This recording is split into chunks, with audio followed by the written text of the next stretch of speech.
আজি বিধানসভা নিৰ্বাচন এই নিৰ্বাচনত মই ৪৫ নং ভেৰগাঁও বিধানসভা সমষ্টিৰ পৰা আমাৰ দলীয়ভাৱে BPF দলৰ পৰা মোক প্ৰাৰ্থিত্ব প্ৰক্ষেপ কৰা হৈছিল আৰু সমষ্টিবাসী ৰাইজৰ কৃপাত মই জিকিবৰ কাৰণে সক্ষম হৈছে।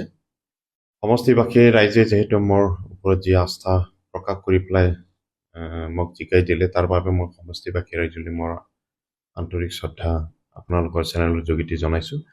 উন্নয়ন দিশটোকে মুখ্য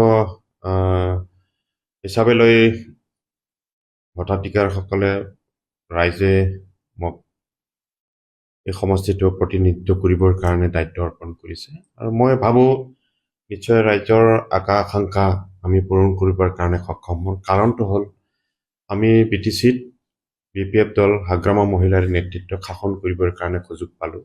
এতিয়া আমি ৰিজাল্টৰ পিছত দেখা পালোঁ যিহেতু আমি নেশ্যনেল ডেম'ক্ৰেটিক এলায়েন্সত অন্তৰ্ভুক্ত হ'লোঁ আমাৰ BPF দল আৰু আনফালে যে নেশ্যনেল ডেম'ক্ৰেটিক এলায়েন্সৰে চৰকাৰ অসমত হ'বলৈ ডক্টৰ হেমন্ত বিশ্ব শৰ্মাৰ নেতৃত্বত অহা 12 তাৰিখে যিহেতু শপত গ্ৰহণ অনুষ্ঠান হ'ব, গতিকে আমি ৰাইজৰ যি আকাংক্ষা লৈ আমাৰ প্ৰতি আস্থা প্ৰকাশ কৰি আমাক জিকাই পঠাইছে নিশ্চয় সেইখিনি পূৰণ কৰিবৰ কাৰণে আমি সক্ষম হ'ম বুলি ভাবোঁ।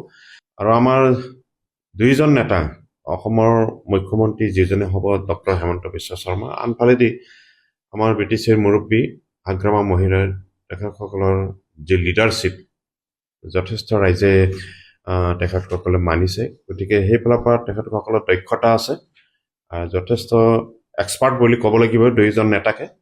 গতিকে সেইফালৰ পৰা আমি নদীকে ক'ব পাৰোঁ আহি থকা দিনটো আমাৰ কাৰণে ভাল হ'ব, BTCবাসী ৰাইজৰ লগতে অসমবাসী ৰাইজৰ ভাল হ'ব। আমি 4জনমান যদি পায় তেতিয়াহ'লে আমাৰ কাৰণে খুব ভাল হ'ব। ইয়াৰ বিভিন্ন সমস্যা আছে, বহুতো অন্য অঞ্চলৰ তুলনাত আমাৰ BTC অঞ্চল যিহেতু কিছু হ'লেও বহুত পিছপৰা আৰু বিশেষকৈ এই অঞ্চলৰ BTC অঞ্চলত বহুতো ভাল ভাল অনুষ্ঠান প্ৰতিষ্ঠান বহুৱাৰ কথা আছে। গতিকে আমি মন্ত্ৰী পৰিষদত তেনেকৈ সোমাই পৰি যাতে ৰাজ্য চৰকাৰ বা দিল্লী চৰকাৰৰ পৰা আমি বহুতো অনুষ্ঠান প্ৰতিষ্ঠান আনিবৰ কাৰণে সক্ষম হৈ আমি প্ৰতিষ্ঠা কৰিব পাৰে, এইবোৰ দিশটো চালি জাৰি চাই মই ভাবোঁ নিশ্চয় 4জন বা কমে 3জনমান যদি মন্ত্ৰিত্ব পায় আমি অসমক চলোৱাৰ লগতে আমাৰ BTC অঞ্চলৰ কাৰণে আমি মন্ত্ৰীসকলে খুব মনোযোগেৰে কাম কৰিব পাৰে।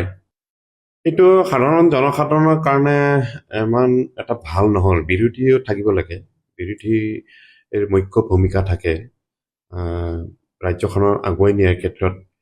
কেতিয়াবা চৰকাৰখনে কিবা ভুল যদি কৰে তেতিয়া আঙুলি দিয়াৰ ক্ষেত্ৰত বিৰোধী পক্ষই যথেষ্ট ভূমিকা লয়।